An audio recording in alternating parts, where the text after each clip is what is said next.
नमस्कार सर्वांना. तर मायलेक या चॅनलवरती तुमचे सर्वांचे खूप खूप मनापासून स्वागत आहे. तर मी आज आहे ना गणपती आल्यावरचा दुसरा दिवसाचा व्हिडिओ शूट करत आहे. तर इथं सकाळी उठून मस्त असे आंघोळ वगैरे झालेली, तर डोकं वगैरे विचारून घेतलं आणि पावडर टिकली करत होते. तर पावडर लावून घेतल्यावर एक्स्ट्राची जी पावडर असते ना ती मी पुसून घेते, कारण ते माझ्या तोंडावर उठूनच दिसतं खूप जास्तच फेर असल्यामुळं.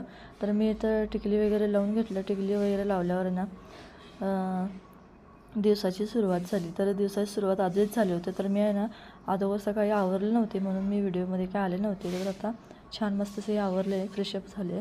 तर इथं विराट आहे ना आमचा, सकाळी उठल्याबरोबर आंघोळ वगैरे झालेली त्याची. त्यानं गणपती बाप्पाला कापूर वगैरे घालून ओवाळून घेतला देवाला, आणि देवाऱ्यावर सुद्धा जाऊन ओवाळून घेतला. नंतर मला येऊन आहे की नाही कापूर दुपारती दिला. तर तिला खूप सवय आहे देवदेव करायची. तर तिला आवड आहे, त्यामुळं तिला आम्ही अडवत नाही. आतापासून सवय असावं लहान मुलांना. तर इथं आहे ना तिला टिफिन वगैरे करून दिला आणि घुगऱ्या शिजवण्यासाठी घेतलेलं. तर मी रात्रीच हे सगळं घरात जे अवेलेबल होतं ना तेच मी भिजायला घातलं होतं कडधान्य.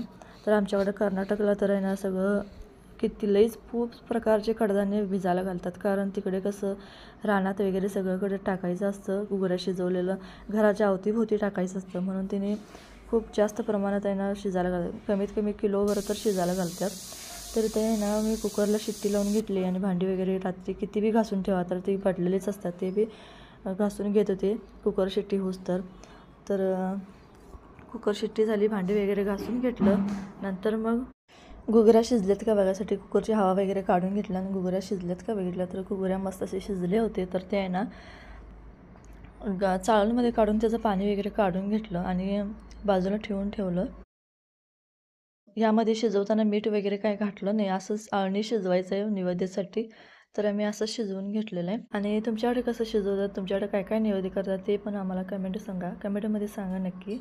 तर इथं आहे ना रांगोळी काढण्यासाठी आहे ना आम्हाला दोघी चुलीत जावं नणंद भाऊजा प्रयत्न करत होतो आम्ही, कारण मी तर आहे ना रांगोळी काढायचं पूर्णपणे विसरून गेले. 2 वर्ष झालेत मी रांगोळी काढायचं विसरून गेले सगळं. तर रांगोळी वगैरे काढून घेतली. तर इथं मी आहे ना माझ्या मुलीसाठी एक टॉप शिवला होता. त्यालाच मी हात शिलाई घालत होते, तिला घालायला पाहिजे होता म्हणून. गणपती बाप्पाला नैवेद्य करून ठेवला आहे मोतीचूरचा लाडू आणि घुगऱ्या आणि भात आणि वरती साखर असं.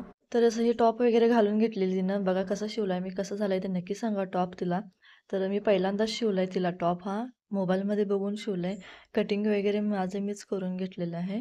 तर तिला आरती करायची इच्छा होती, म्हणून तिला आरती करायला दिली. आज गणपती बाप्पाची आरती वगैरे करून घेतली बाप्पाला घुगऱ्याचा आणि मोतीचुराचा लाडूचा नैवेद्य दाखवला. नैवेद्य दाखवून नंतर मग सगळीजणी दुपारती घेतली. दुपारती घेतल्यावर सगळेजणी मिळून घुगऱ्याचा आणि मोतीचूर लाडूचा आस्वाद घेतला प्रसादाचा. मम्मीने नाश्त्यासाठी खपली गव्याचं रव्याचं उपीट केले होते.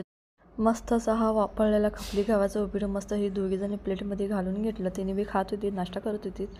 आणि छान असं हे स्वीट कॉर्न घातलेलं खपली गव्हाचं उपीट खूप छान झालं होतं. वैष्णवी आमची म्हणते की आजी उपीट खूप छान करते आणि तिच्या हाताला खूप चव आहे म्हणून.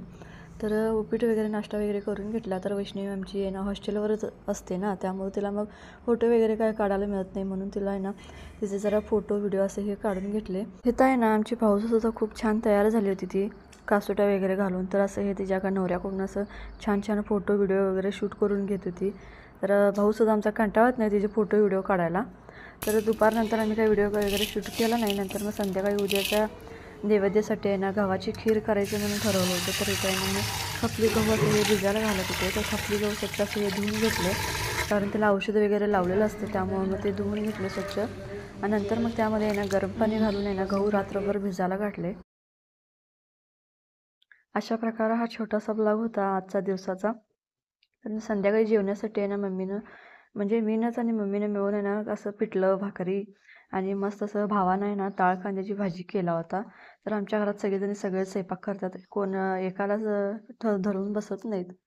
तर खूप छान पिठलं आणि ही भाकरी आहे ना आमची वेगळी आहे. तर कशी आहे हे विचारायचं असलं तर कमेंट करा कशाची भाकरी आहे. तर खूप छान झालं. तर व्हिडिओ आवडला असेल तर लाईक आणि सबस्क्राईब करा चॅनलवरती. परत एकदा नक्की भेटूया एक नवीन व्हिडिओसोबत. धन्यवाद.